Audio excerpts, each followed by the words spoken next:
আসসালামু আলাইকুম। আশা করি সবাই ভালো আছেন। তো আজকে আপনাদের 19-এর খুবই গুরুত্বপূর্ণ একটা টপিকস ইংরেজি দ্বিতীয় পত্রের 1 নং প্রশ্নের উত্তর প্রশ্ন নিয়ে আলোচনা করব, গ্যাপ ফিলিং উইথ ক্লুজ। তো এই টপিকসটা হচ্ছে প্রত্যেকটা স্টুডেন্টের কাছে খুবই কঠিন। তো এই কঠিন বিষয়টাকেও আমরা কিছু টেকনিক্যাল ইস্যু দিয়ে খুব সহজে এটা করতে পারি। তো চলুন দেখি কীভাবে খুব সহজে এটাকে আইডেন্টিফাই করা যায় এবং 10টার মধ্যে 10টা যেন হয়, সেই টেকনিকটা কী। তো tips number 1, article a and the এর পরে শূন্য স্থানে নাউন বসে।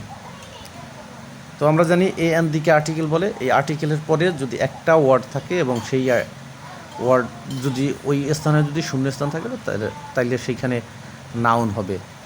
এক্সাম্পল দেওয়া আছে, the destruction of the forest is dangerous, he has taken a decision to do it. তাহলে এই যে এরপরে ডিসিশন দেওয়া আছে, তাহলে এটা নাউন। দ্য এরপরে হচ্ছে ডিস্ট্রাকশন, এটা নাউন। তো কোনো ওয়ার্ডের পূর্বে নির্দিষ্ট কিছু সাফিক্স যদি আসে তাইলে সেটা নাউন হয়। তো আমাদের পূর্বের একটা ভিডিও আছে, তো সেটা দেখে নিতে পারেন। টিপস নাম্বার 2, তো বাক্যের সাবজেক্ট অথবা অবজেক্ট এর স্থানে শূন্যস্থান থাকলে উক্ত শূন্যস্থান নাউন বসতে পারে, কারণ বাক্যের সাবজেক্ট বা অবজেক্ট নাউন হয়। তাই বাক্যের সাবজেক্ট এবং অবজেক্ট স্থানে শূন্যস্থান থাকলে ওই শূন্যস্থানে নাউন বসতে পারে, কারণ বাক্যের সাবজেক্ট বা অবজেক্ট হওয়ার যোগ্যতা নাউন বা প্রোনাউনের আছে।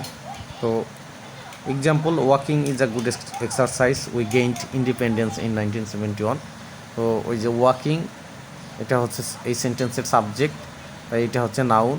আর উই গেইনড ইন্ডিপেন্ডেন্স, এই ইন্ডিপেন্ডেন্স আমরা কি 1971 সালে কি অর্জন করেছিলাম? স্বাধীনতা। তাহলে স্বাধীনতা হচ্ছে object. Tips number 3, have, has, had. আমরা জানি এগুলো অক্সিলারি ভার্ব, কিন্তু যখন মেইন ভার্ব সাহায্যকারী ভার্ব হিসেবে কাজ না করে মেইন ভার্ব হিসেবে সেন্টেন্সে ব্যবহৃত হয়, তখন এই ভার্বের পরের যেই শূন্যস্থানে হচ্ছে নাউন বসবে। যেমন he is poor but he has happiness. এরপরে we must have believe in God. আমাদের অবশ্যই স্রষ্টার প্রতি বিশ্বাস থাকতে হবে। এরপর টিপস নম্বর 4, অ্যাডজেক্টিভ এর পর শূন্যস্থান থাকলে উক্ত শূন্যস্থানে নাউন বসতে পারে। Example, a good decision has been taken. Tips number 5, am is are was were be. তো টু বি ভার্ব ইত্যাদি বাক্যের মূল ভার্ব হিসেবে ব্যবহৃত হলে এদের পরে শূন্যস্থানে অ্যাডজেক্টিভ বসতে পারে, আবার নাউনও বসতে পারে। আমরা জানি যে টু বি ভার্ব যখন মেইন ভার্ব হিসেবে কাজ করে তখন তার পরে নাউন বা অ্যাডজেক্টিভ বসে। অ্যাডজেক্টিভের পরে শূন্যস্থান থাকলে উক্ত স্থানে নাউন বসে।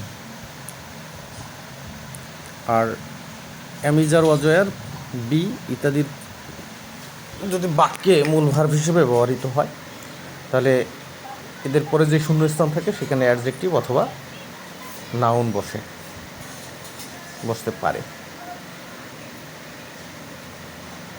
তো কিছু কিছু ভার্ব যেমন look, seem, grow, taste, remain, sound, appear, turn,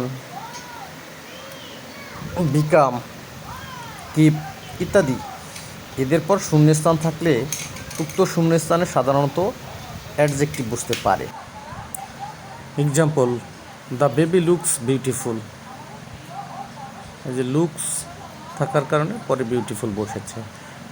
honey taste sweet, তাহলে টেস্ট এরপরে এই ভার্বের পরে সুইট বসেছে, যা হচ্ছে অ্যাডজেক্টিভ। 9 নম্বর টিপস, দেন এর পূর্বে অ্যাডজেক্টিভ বা অ্যাডজেক্টিভের কম্পারেটিভ ফর্ম বসে than, Kamal is wiser than his brother, degree of comparison যেটা। তো দেনের পূর্বে অ্যাডজেক্টিভের কম্পারেটিভ ফর্ম বসে। বাক্যের সাহায্যকারী ভার্ব ও মূল ভার্বের মাঝখানে শূন্যস্থান থাকলে উক্ত স্থানে অ্যাডভার্ব বসতে পারে। বাক্যের সাহায্যকারী ভার্ব ও মূল ভার্ব এর মাঝখানে শূন্যস্থান থাকলে উক্ত শূন্যস্থানে অ্যাডভার্ব বসতে পারে। যেমন example, I will certainly go to your birthday party. আমি নিশ্চিতভাবে তোমার বার্থডে পার্টিতে যাব। তো এই 10টা টিপস খুব সহজে একটু মনে রাখবেন।